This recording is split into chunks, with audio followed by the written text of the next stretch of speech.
ठीक है ना। हिंदी पाठ्यक्रम आपका जो हिंदी कोर्स ए है उसका पाठ्यक्रम का जो प्रश्न पत्र का विश्लेषण है वो कुछ इस प्रकार से है। सबसे पहले आपका आएगा भाग में अपठित बोध, कोई भी अनसीन पैसेज, अपठित बोध हिंदी में क्या कहेंगे, अपठित बोध। उसमें काव्य भाग भी आएगा आपका और गद्य भाग भी आएगा। उसमें क्या आएगा आपके एक कोई भी गद्यांश आ जाएगा, उसमें उसको आपको अच्छे से पढ़ना होगा और पढ़कर उसके प्रश्नों का उत्तर देना होगा, वो आपका 5 नंबर का रहेगा।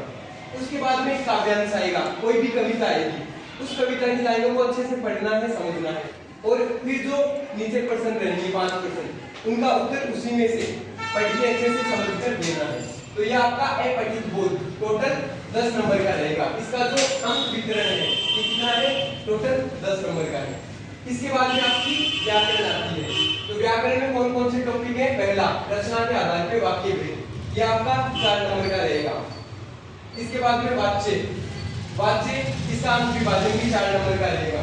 पद परिचय 4 नंबर का, अलंकार इसका अंक विभाजन भी 4 नंबर का। तो यहाँ पे आपकी ये व्याकरण के ये टॉपिक रहेंगे। टोटल इनका अंक वितरण कितना है, 16 नंबर इनका अंक वितरण रहेगा। इसके बाद में आपका साहित्य आता है, लिटरेचर। इसमें आपकी किताब के ये जो अपठित गद्यांश और अपठित काव्यांश थे ये किताब में नहीं होंगे, आपके अलग से आएंगे कहीं से भी, कोई सी भी कविता कोई सी भी रचना हो सकती है। लेकिन ये जो लिटरेचर साहित्य वाला पार्ट है ये आपकी किताब के पार्ट में से एक गद्यांश आएगा और एक काव्यांश आएगा, वही पैसेज रहेगा, उसको अच्छे से पढ़ना है और उसके नीचे 5 प्रश्न आएंगे, उनका आपको उत्तर देना है। जो प्रश्न रहेंगे वो ऑप्शन वाले रहेंगे, आपको उसमें 4 ऑप्शन मिलेंगे तो उस हिसाब से उनको आपको करना है। इसके बाद में आपका साहित्य में आ जाती है आपकी जो किताबें हैं, आपके 2 किताबें हैं, क्षितिज और कृतिका। क्षितिज के 2 पार्ट हैं, पहला गद्य खंड, दूसरा काव्य खंड। जो क्षितिज का गद्य खंड है वो 6 नंबर का है। तो आपके प्रश्न आएंगे उसमें पाठ के प्रश्न आएंगे, वर्णनात्मक प्रश्न आएंगे, 2-2 नंबर के, 3-3 नंबर के, इस तरह से उनका अंक विभाजन रहेगा, वो टोटल 6 नंबर का होगा। तो आपकी क्षितिज का जो गद्य खंड है वो 6 नंबर का है और क्षितिज का जो काव्य खंड है जिसमें कविताएं हैं, रचनाएं हैं, वो भी 6 नंबर का है। तो 6 और 6 12 नंबर की आपकी जो क्षितिज वाली किताब है वो उसका अंक वितरण है 12, ये 12 नंबर की रहेगी। उसके बाद में आपकी एक पूरक पुस्तिका है जिसको कृतिका नाम दिया गया है। कृतिका आपकी 8 नंबर की रहेगी जिसमें आपके 4 प्रश्न आएंगे, जैसे आपके मिड टर्म में आए थे उसका एक बार देख लेना पेपर, वही पैटर्न रहेगा, उसी तरीके से आपके इसमें 8 नंबर का इसका अंक विभाजन रहेगा।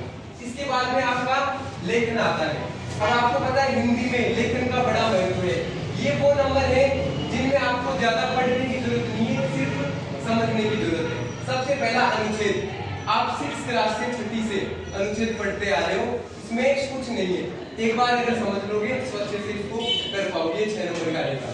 पत्र लेखन, पत्र लेखन भी आप बचपन से पढ़ते आ रहे हो, इसका अंक विभाजन आपका 5 नंबर का रहेगा। इसके बाद में आपको ऑप्शन वाले क्वेश्चन मिलेंगे जिसमें एक आता है स्ववृत्त लेखन, दूसरा ईमेल लेखन, अथवा में रहेंगे या तो स्ववृत्त या ईमेल, एक अच्छे से तैयार कर लेना, जो सबसे अच्छे से आता हो उसको आपको करना है, वो 5 नंबर का रहेगा। उसके बाद में लास्ट जो प्रश्न रहेगा वो विज्ञापन और संदेश लेखन, इनमें से आपको अथवा में प्रश्न मिलेगा, दोनों में से कोई एक करना है, या तो विज्ञापन कर लो या संदेश लेखन कर लो, ये आपका 4 नंबर का रहेगा। तो ये अंक वितरण कुछ इस प्रकार से है। अगर इन सब का टोटल करते हैं तो लास्ट में हम देखते हैं कि आपका इस तरह से 80 नंबर का प्रश्न पत्र रहेगा। इसी के अनुरूप आपको तैयारी करनी है और यही आपका तरीका रहेगा, यही सीक्वेंस रहेगा पेपर में।